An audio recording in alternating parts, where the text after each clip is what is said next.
We are here to talk about the things we hate to see on YouTube. Now, we are avid YouTube fans. Watching YouTube is a solid part of our daily routine. So it's time that we get off our chest some of the things that regularly do our absolute titties in. We're not here to roast and really hone in on people's mistakes. We are all learning here. It is important to know what you yourself like and don't like on YouTube, so that if you are a creator, you can make the sort of content that you would like to watch yourself. If you're not a creator, then maybe you can empathize with us and maybe you hate some of these things too. So we're here to tell you all the things that drive us bonkers. Number one, I'll go first because it really winds me up. Clickbait titles, but when it's completely unjustified until the last 30 seconds. It's not about the actual clickbait title. We get it, we know how it works. You gotta do what you gotta do. It is what it is. It's when there's like a 20-minute video saying, oh my god, look at the new Sony A1, that doesn't mention the A1 at all. And then in the last 30 seconds, oh, and by the way, this is the A1, see you in the next one, bye. And it's black, and that's it. Please. Why? But why?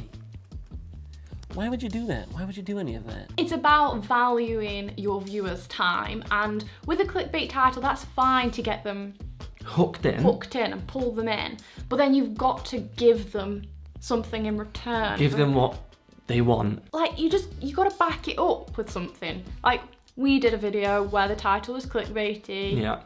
We got naked for a photo shoot. Yeah, you click on the video and then lo and behold, our buns are out. You've got to put your money where your mouth is. Video's up here. Number two is about low concentration of content versus the time in the video.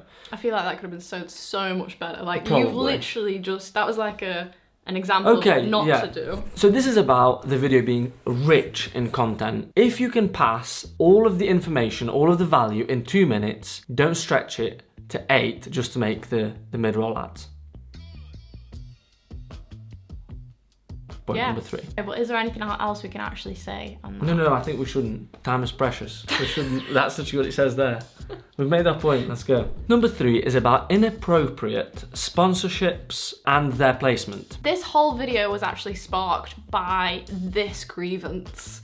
We were watching this incredible video. It was very powerful about mental health, and it was great, it was really meaningful, we were into it, we were feeling, we were vibing. And then all of a sudden it clicked to a sponsorship. This video is brought to you by beep beep. Yeah. Oh, this video probably should not have been sponsored right now. Like, it kind of took the edge off of the authenticity, and all of a sudden it made it about making money, which we understand creators wholly. This is their livelihoods, they need to earn, absolutely. But possibly the sponsorship could have either been more relevant, so something maybe to do with mental health and support. Also maybe delivered in a different way, kind of not so jarring, because the impact was lost immediately with the kind of like different tone, different vibe. It was anti-vibe, yeah. All of a sudden we were no longer vibing. Now I'm not so sure whether my entire life has just been me being marketed to. Yeah, you've got to make your viewer feel like you're not always trying to sell them something. Next up, number 4. This is more of a editing mistake, but that is having music with lyrics over a talking headshot. Let's demonstrate. You continue explaining that and I'll sing some lyrics. No. I'm trying to explain to you this point that, you know, you want to focus on the words that people are saying, but rather than that, you've got some background bangers and it's just distracting. Oh my god, we're gonna get demonetized for that. Yeah, I think it's so accurate that we are definitely getting demonetized. There is definitely, you know, a time and a place for a lyrical masterpiece in a video, but not while you're speaking, not while you're vlogging, not while you're doing a voiceover. Next. This one is a bit more of a generic one, but I think still very important to bring up, and that is just repeating content. Even if you are doing another what's in my camera bag, try and create something a bit different, whether it be adding some humor, whether it be changing up the tempo of it. Every creator is unique and individual and has so much to offer that you really can make it your own. It doesn't have to just be another. What's up guys, welcome back to the channel. Today we're talking about why gear doesn't matter. Type in camera hacks in 90 seconds, and do you understand how many different versions of that exact same video there are out there? It's crazy, and it could be a very different and unique video, still with the same tips, but you just gotta make it a little bit different instead of copying exactly what someone else has done a million times before. You could make it camera hacks in 101 seconds. No. That's not to say that every single video has to be the most original, inspired, creative, talented, brilliant, incredible, amazing, show-stopping. but it's just about making sure that everything you create is purposeful with your own identity showing through. That's profound. Number 6 is about sticking to the appropriate content for the type of video. If you're creating a tutorial, then teach. You know, chew it. Are you trying to make a verb out of tuition? Yeah, carry out tuition. Educate. Educate, yes. We do not want to click on a tutorial and the first 5 minutes is a catch up with your nan, and then you go, oh yeah, time to move on to this now. You're going to lose those viewers before you've even managed to teach them anything useful and show them what you really have to say. You have to value your viewers' time, and then that way they will value yours by liking and subscribing. It's down below. Yeah? Yeah.